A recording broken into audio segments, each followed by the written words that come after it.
Thanks so much, One Young World, for hosting us. It's incredibly exciting to see so many young people doing so many great things in the world. I have the great honor of introducing one of those people.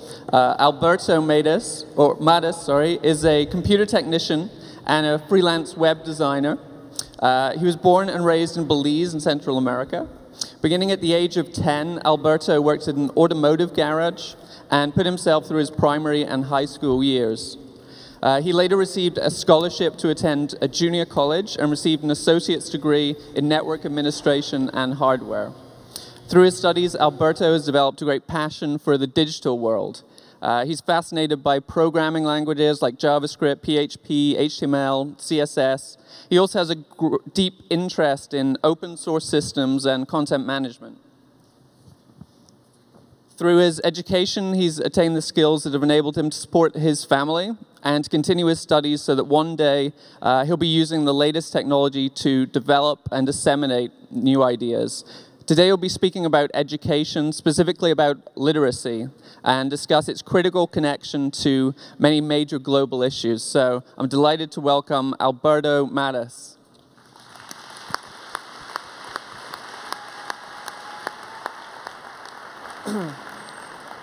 Hi guys.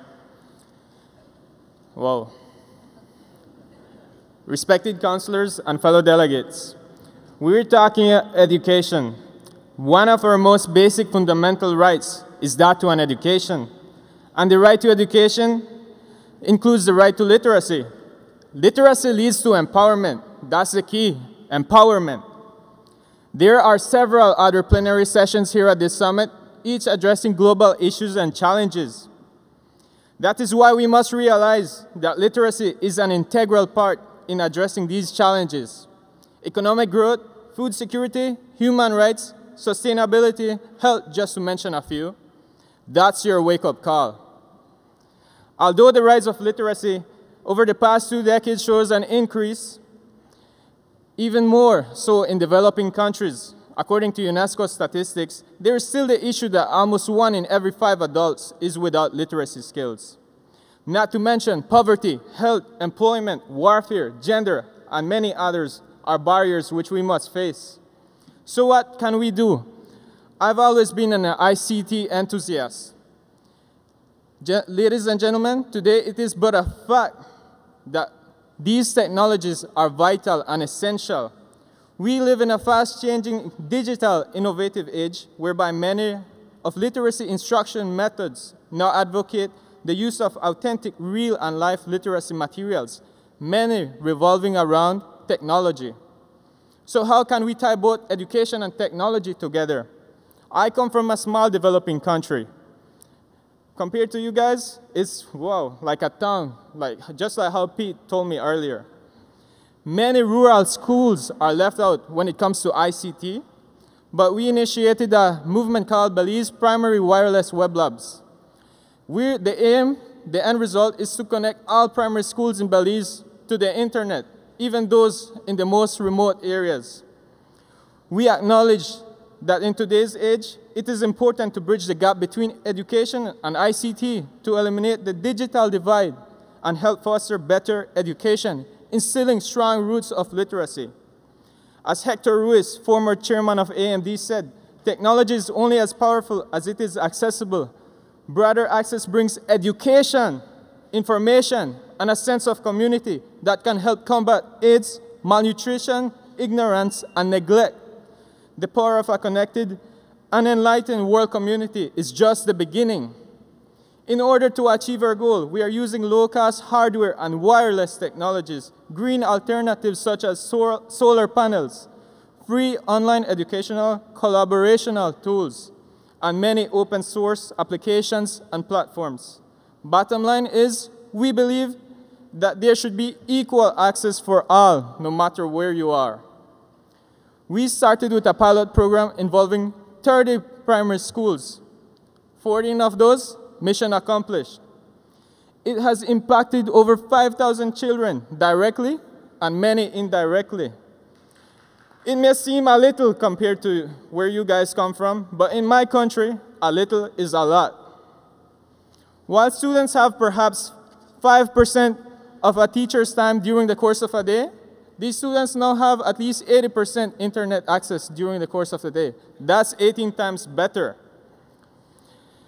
The textbook plus classroom approach in today's age is limited.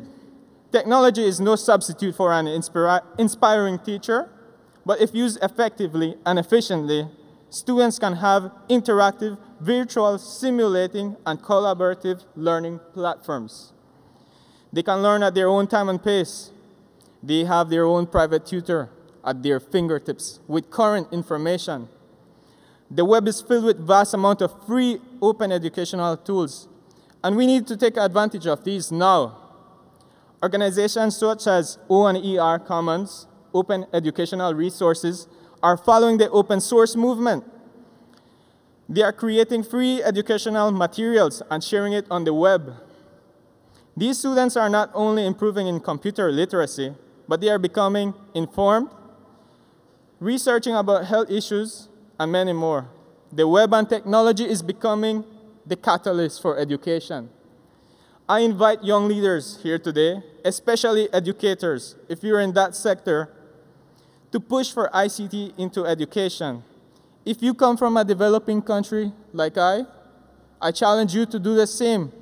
And if you're from one of those countries who has already succeeded in the area, I challenge you, introduce us models, frameworks, which you guys have used so that we can adapt and make the best out of these in our countries. Secondly, let us challenge global business giants to tap into our countries. It fosters the development and growth of the nation. And in the end, there are surely profits to be made. Lastly, and most importantly, we must become active in creating effective curriculum methods while integrating the use of technology. What uses technology in education if there are no fruitful results? We must develop measurable goals, objectives to calculate our achievements over a time span. It requires strategic planning, joint collaboration. I want you to think, if education is about knowledge and intellectual skills, then information and communication technologies is at the heart of it all. I'll leave you with what John F. Kennedy said once. Let us think of education as a means of developing our greatest abilities, because in each of us, there is a private hope and dream, which fulfilled can be translated into the benefit for everyone and the greater strength of our nation. Thank you.